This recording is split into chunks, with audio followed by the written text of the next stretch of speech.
بسم اللہ الرحمن الرحیم۔ ہماری آج کی نظم کا عنوان ہے چارہ گری، جو کہ مجموعہ نظم و نثر برائے جماعت 12ویں سے لی گئی ہے۔ اس کے شاعر کا نام شاہ عبداللطیف بٹھائی ہے اور اس کو سندھی سے اردو میں ترجمہ کرنے والے شاعر کا نام ابن انشا ہے۔ آئیے اشعار کی وضاحت کی طرف بڑھتے ہیں۔ جب درد نہ دل میں سر اٹھائے، کیا کرنے کو چارہ ساز آئے۔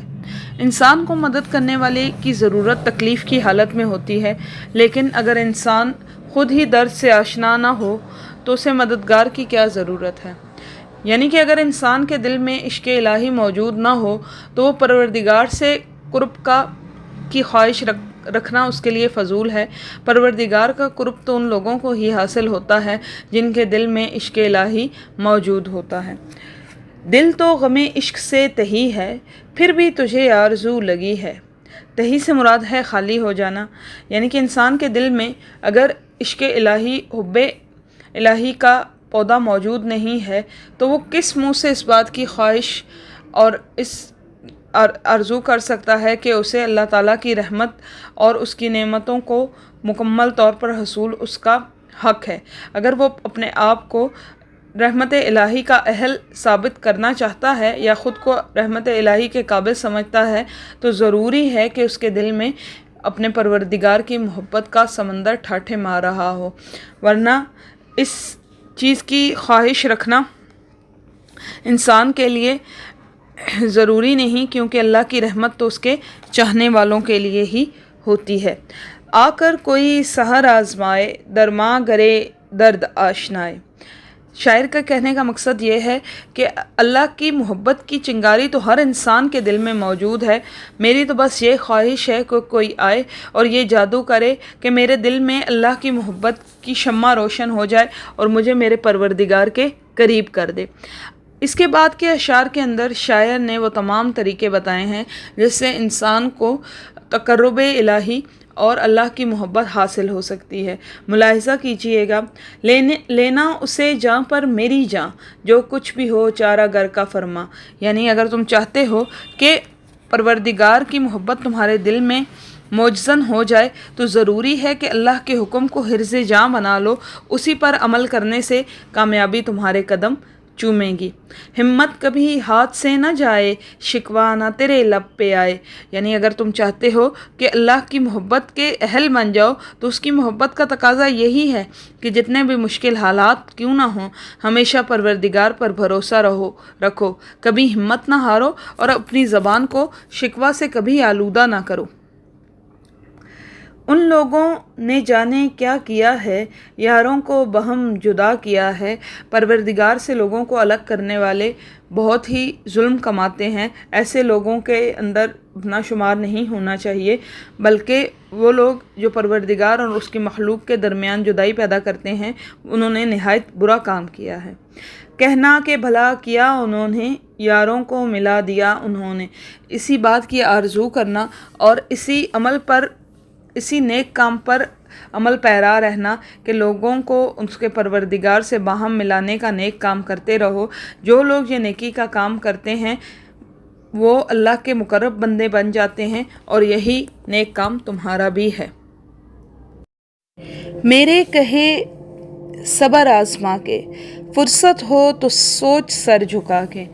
میری بات غور سے سنو اور اس بات پہ ذرا غور کرو کہ صبر کتنی بڑی نعمت ہے۔ قرآن کریم میں صابرین کے لیے بڑے اجر و ثواب کا وعدہ کیا گیا ہے۔ قرآن پاک میں اللہ تعالیٰ فرماتا ہے ان اللہ مع الصابرین، کہ اللہ صبر کرنے والوں کے ساتھ ہے۔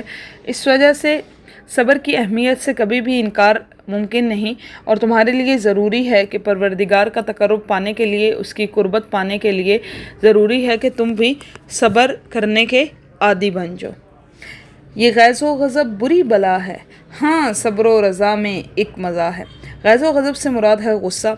غصہ اسلام میں حرام قرار دیا گیا ہے، کیونکہ غصے سے دوری بنائے رکھنے میں ہی انسان کی کامیابی کا راز ہے، کیونکہ یہ ذاتی اور اجتماعی نقصان پہنچاتا ہے۔ اس کے برعکس صبر اور اللہ کی رضا میں راضی ہو جانے کا اپنا ہی مزہ ہے۔ جن لوگوں کا کیش ہے صبوری، ہوتی ہے انہی کی بات پوری۔ کیش کا مراد ہے طریقہ کار، صبوری سے مراد ہے صبر۔ وہ لوگ جن کی عادت میں اور فطرت میں صبر کرنا ہے، ان کو صبر کا پھل ضرور ملتا ہے، اور صبر کا پھل تو ہمیشہ میٹھا ہو جاتا ہے۔ اور ہر انسان جو صبر کرنے کا عادی ہے، اس کی ہر خواہش ضرور پوری ہوتی ہے۔ کسی کا بہت خوبصورت جملہ ہے کہ وقت بنانے والے کو وقت دے کر دیکھو، تمہارا وقت ضرور بدلے گا۔ نخوت کو ہمیشہ خوار دیکھا، سرکش کو بحالے زار دیکھا۔ نخوت سے مراد ہے غرور۔ وہ لوگ جو اس دنیا کے اندر غرور و تکبر سے کام لیتے ہیں، ان کو یہ دنیا کبھی بھی قبول نہیں کرتی، اور غرور کا سر ہمیشہ نیچا ہوتا ہے۔ سرکش انسان ہمیشہ برے حالات کا شکار رہتا ہے۔ برائی کرنے کے بعد انسان کو اس کے بدلے کا انتظار کرنا چاہیے۔ قرآن پاک میں بھی اللہ تعالیٰ نے ارشاد فرمایا ہے، وَمَن يَعْمَلْ مِثْقَالَ ذَرَّةٍ خَيْرًا يَرَهُ وَمَن يَعْمَلْ مِثْقَالَ ذَرَّةٍ شَرًّا يَرَهُ۔ جس نے نیکی رتی برابر بھی نیکی کی، وہ اس کو کا بدلہ ضرور پائے گا، اور جس نے ذرا برابر بھی برائی کی، اس کا بدلہ بھی وہ ضرور پائے گا۔ جو لوگ ہیں عاجز و رمیدہ، ہیں بارے شکیب نا چشیدہ۔ وہ لوگ جو عاجزی اور انکساری سے کام لیتے ہیں، وہ اللہ تعالیٰ کے بہت پسندیدہ لوگوں میں شمار ہو جاتے ہیں، اور جن لوگوں کے اندر یہ صفات موجود نہ ہوں، وہ برے انجام سے دوچار رہتے ہیں۔ وہ لوگ جو کہ صبر کرنے میں ناتجربہ کار ہیں، ان کا انجام کبھی بھی اچھا نہیں ہوتا۔ اپنے پہ نہ پا سکا جو قابو، اس کا یہ معال جان لے تو۔ یعنی وہ انسان جس کو خود پر قابو نہیں ہے، جو سیلف کنٹرولنگ کو نہیں جانتا، جو اپنے آپ پر، اپنے نفس کے اوپر قابو نہیں پا سکتا، اس کا انجام بھی اچھے طریقے سے جان لو کہ ہوتا ہے وہ ایک دن پشیماں، پاتا ہے سزائے نا سزا یہاں۔ جو لوگ اس برائی میں ملوث ہوتا ہے، اسے دنیا اور آخرت میں رسوائی اور شرمندگی کا سامنا کرنا پڑتا ہے۔ رکھے وہ دماغ کتنا ہی عالی، جھولی رہے کینہ ور کی خالی۔ وہ انسان چاہے جتنا بھی ذہین فتین کیوں نہ ہو، جتنا ہی عالی دماغ اس کے پاس کیوں موجود نہ ہو، اگر اس کے دل میں لوگوں کے خلاف بغض و عناد، نفرت اور کینہ موجود ہے، اس کی جھولی ہمیشہ خالی رہتی ہے، اور وہ زندگی میں کبھی کچھ بھی حاصل نہیں کر سکتا۔ عشق انسان سے قربانی کا طلبگار ہے۔ ابھی عشق کی وادی میں قدم رکھا ہی نہیں، لیکن پریشانیوں سے اور صعوبتوں سے گھبرا کر انسان رہبر اور چارہ گر کی تلاش شروع کر دیتا ہے۔ یہ کٹھن راستہ تو صبر کا مطالبہ کرتا ہے۔ تجھے اس راستے پر چلتے ہوئے چارہ گر کا ہر فرمان دل و جان سے تسلیم کرنا ہوگا۔ حالات کیسے ہی پریشان کن کیوں نہ ہوں، صبر کا دامن ہاتھ سے نہیں چھوٹنا چاہیے۔ کوئی شکایت زبان پر نہیں آنی چاہیے۔ دنیا محبت کرنے والوں کے راستے میں حائل ہوتی ہے، رکاوٹیں کھڑی کرتی ہے، لیکن تم اس چیز کی وجہ سے گھبرانا مت، بلکہ یہی کہنا کہ تم تو بھلائی کر رہے ہو اور انسانوں کو پروردگار سے ملانے کا نیک فریضہ سر انجام دے رہے ہو۔ صبر کرو اور اپنے رویے میں غصے پہ نہ آؤ، اور یہی کہو کہ اچھا کیا، صبر والوں نے ہمیشہ کامیابی ہی حاصل کی ہے۔ مغرور اور متکبر لوگ ہمیشہ رسوا ہوتے ہیں۔ نا امید اور لاچار اور کمزور لوگ صبر کے لطف سے ناآشنا رہتے ہیں۔ یہی وجہ ہے کہ کامیابی کبھی ان کے قدم نہیں چومتی۔ جو شخص اپنے نفس، اپنی خواہشات پر قابو نہیں پا سکتا، وہ ہمیشہ پشیمان رہتا ہے۔ حسد اور کینہ اور دل میں بغض و عناد رکھنے والے لوگ ہمیشہ محبت کی دولت سے محروم رہتے ہیں، اور ان کی جھولی خالی رہتی ہے۔ مرکزی خیال۔ اس نظم کا مرکزی خیال یہ ہے کہ انسان کے لیے بہت ضروری ہے کہ وہ اپنے پروردگار کو پہچانے اور اس کی محبت کی شمع دوسروں کے دلوں میں بھی روشن کرے۔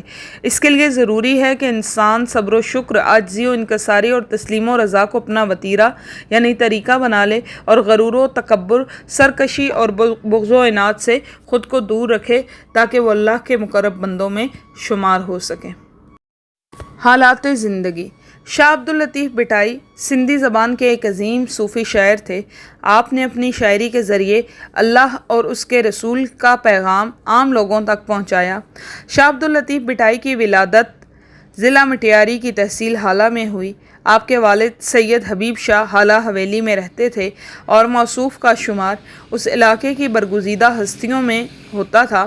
شاہ عبداللطیف بھٹائی نے ابتدائی تعلیم نور محمد بھٹی سے حاصل کی اور بھٹ شاہ، جو کہ بھٹ شاہ سے 12 میل دور گاؤں وائی کے رہنے والے اور مشہور مدرس تھے۔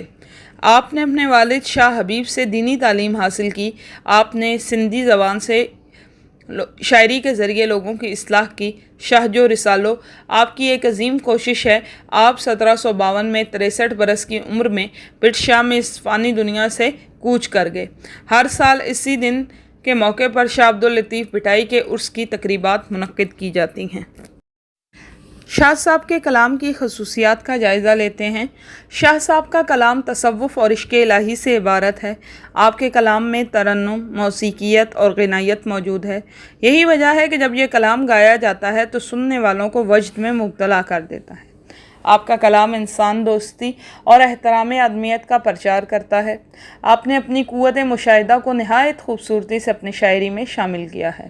آپ نے سندھی روایتی شاعری کو خوبصورتی سے سندھی لب و لہجے میں ڈھالا، جس کی وجہ سے سندھی زبان کا دامن اور بھی وسیع ہوا اور ذخیرہ الفاظ سے سندھی کا دامن مالا مال ہو گیا۔ آپ کی سماعتوں کا بے حد شکریہ۔